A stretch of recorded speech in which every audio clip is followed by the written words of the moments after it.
안녕하십니까. 이경순의 건강이야기입니다. 오늘은 내 몸 알아가기 22번째 시간이고요. 꼭꼭 숨겨진 뇌 비상 스위치를 켜려고 그러는데 어떤 뇌의 비상 스위치가 켜지고 그런 스위치는 어디 있는지에 대해서 오늘 같이 생각해 보시죠. 나무가 건강하게 자라려면 의심의 여지 없이 뿌리가 건강해야죠. 사람의 뿌리는 어디일까요? 발가락입니다. 오늘 발가락에 대해서 같이 좀 생각해 보시겠습니다. 발가락은 발바닥과 발가락 끝부분이 몸 전체 균형과 자세 정보를 손에 가장 많이 보내는 고유 수용성 감각의 핵심 부위 중 하나입니다. 발가락은 손해가 지금 내 몸이 어디에 있고 어떻게 움직이고 있는지를 실시간으로 느끼고 조정하는 가장 중요한 감각 창구 중에 하나의 역할을 하고 있습니다. 좀 더 세밀하게 살펴보면 직립보행, 균형유지와 체중 지지, 발가락, 특히 엄지발가락, 발 뒤꿈치가 큰 역할을 합니다. 충격 분산과 흡수는 발바닥의 아치에서 하고요. 보행시 추진력 제공은 엄지발가락입니다. 그 다음에 지면 정보를 감지하는 것은 발가락 끝에 분포된 수많은 신경들이 하고 있습니다. 여기 큰 그 기능 가운데 보니까 3가지 정도를 다 엄지발가락이 맡고 있죠. 자, 우리가 걸음 걸을 때 그냥 무작정 발을 올렸다 떼는 게 아니고 뒤꿈치부터 먼저 착지하고 그 다음에 체중을 앞으로 이동하면서 발가락 추진하는 거, 이렇게 걷는 것이 제대로 걷는 것입니다. 그럼 엄지손과 발가락을 한번 비교해보면 우리가 엄지할 때 최고라는 것을 이렇게 나타냈잖아요. 자, 엄지손가락의 핵심 기능은 다른 손가락과 대립하여 물체를 쥐고 잡고 조작하는 능력입니다. 그래서 이 중요성은 손 기능의 대부분을 담당합니다. 엄지손가락이. 그래서 엄지손가락 상실은 장애로 인정될 만큼 손의 기능이 현격히 떨어집니다. 엄지손이 없으면 손의 기능이 절반 이상 유지될 수 없죠. 그 다음에 엄지발가락은 보행시 몸을 앞으로 이동하는 마지막 과정에서 지면을 밀어주는 추진력을 제공합니다. 그래서 발 전체의 지지력을 담당하고 균형을 잡고 서 있을 수 있게 해주니까 직립이 가능하게 해주니까 굉장히 중요한 거죠. 그럼 손해는 어떤가 한번 볼까요? 전체 뇌 용적의 10%, 뇌 전체 신경세포의 50% 이상이 밀집되어 있습니다. 10%밖에 안 되는데 신경세포는 50% 이상 밀집되어 있다니까 굉장히 중요한 부분이죠. 운동 조절과 또 운동 절차를 기억하는, 그러니까 우리가 기억이라 그러면 해마나 전두엽을 많이 생각하는데 이 손에도 포함됩니다. 형평유지 가장 중요한 거죠. 인지기능은요 절차 기억을 기억하고 있습니다. 그래서 대뇌와 더불어 굉장히 중요한 역할을 하고 있죠. 또 우리가 변연계라고 많이 알고 있는 감정은 공포심 같은 격한 감정 발생이 또 손해에서 되고 있습니다. 그러니까 우리가 생각했던 형평유지보다 운동보다 폭넓은 되게 많은 기능들을 손해가 하고 있는 걸 알 수 있겠죠. 자, 발가락 유연성과 근력을 어떻게 하면 키울 수 있을까 한번 보면 엄지발가락만 힘을 줘서 올리고 발가락 전체를 오므렸다 펴는 발가락 가위바위보를 한 20회 정도 하면 발가락 유연성과 근력이 키워지죠.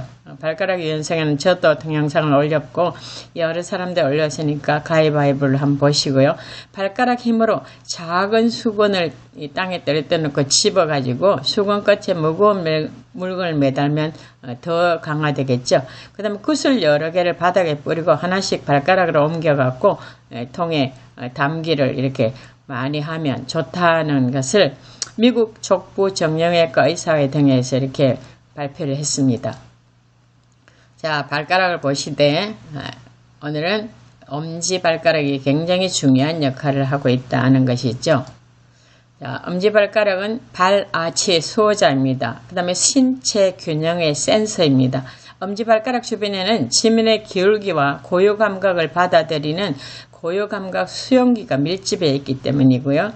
원인 모를 허리 통증도 걸을 때 엄지발가락의 지면을 충분히 밀어주지 못하면 우리 몸은 골반을 비틀거나 허리 근육을 과하게 써서 전방으로 나가게 되어서 허리 통증도 유발됩니다. 왜 그런지 모르는데 허리가 자꾸 아프다면 엄지발가락의 문제 아닌지 한 번쯤은 생각해 보셔야 되겠죠.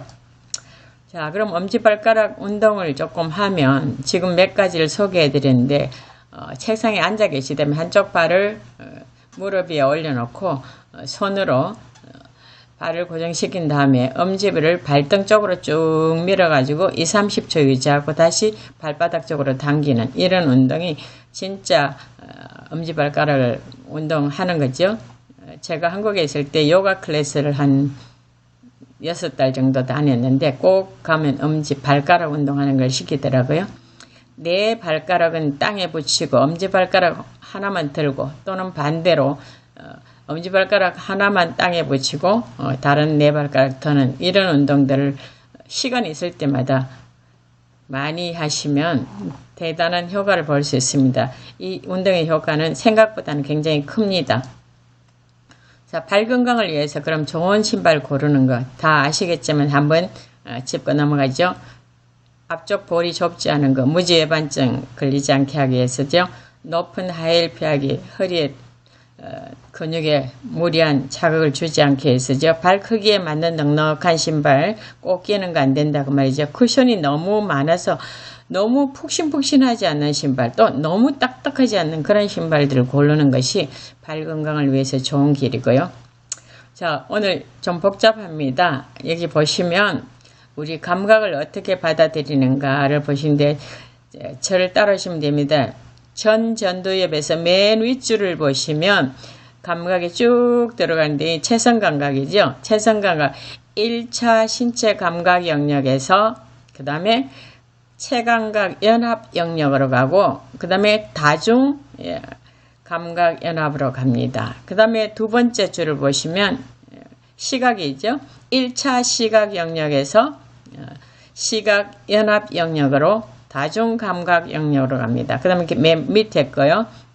청각이죠. 청각이 1차 청각 영역에서 청각 연합 영역으로 가서 다중 연합 영역으로 갑니다. 그래서 이 모든 감각은 우리가 다중 연합 영역에서 이제 맞는다는 거고요.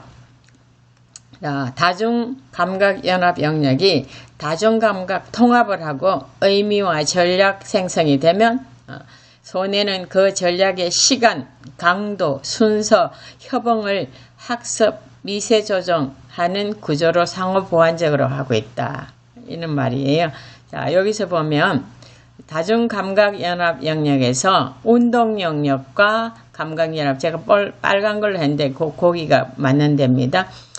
이 다중감각연합에 온 것이 다시 운동과 감각연합으로 가면 이걸 다 통합해갖고 어디로 보내냐 하면 맨 밑으로 보내는데 거기가 어디예요?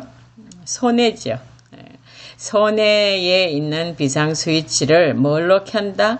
엄지발가락으로 켜면 이 손해가 담당한 이렇게 복잡한 일들이 자연스럽게 이루어질 수 있게 한다는 거죠. 그래서 여기서 보면 손해는 내 10분의 1밖에 안 되지만 신경의 50%가 밀접한 지역, 여기서 있는 일을 잘할 수 있도록 스위치를 켜는 것이 엄지발가락이라는 것을 여러분 엄지발가락을 생각날 때마다 많이 움직여서 정말 우리 몸의 스위치가 잘 켜서 건강을 유지하시기를 간절히 바라겠습니다. 감사합니다.